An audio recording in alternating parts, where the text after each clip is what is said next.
ഉച്ചയൂണ് സമയത്ത് പുറത്തുനിന്നും ബിരിയാണിയായി എത്തി പ്രതി കുഞ്ഞച്ചൻ.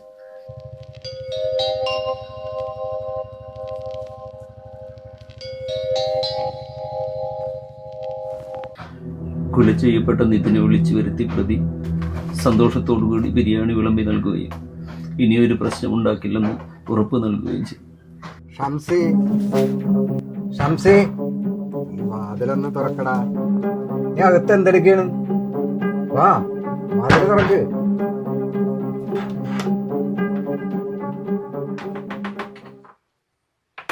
എന്താടാ നീ അതിനകത്തിരുന്ന് കുളിക്കായിരുന്ന? നിനക്ക് എന്താണ് പറ്റിയത്?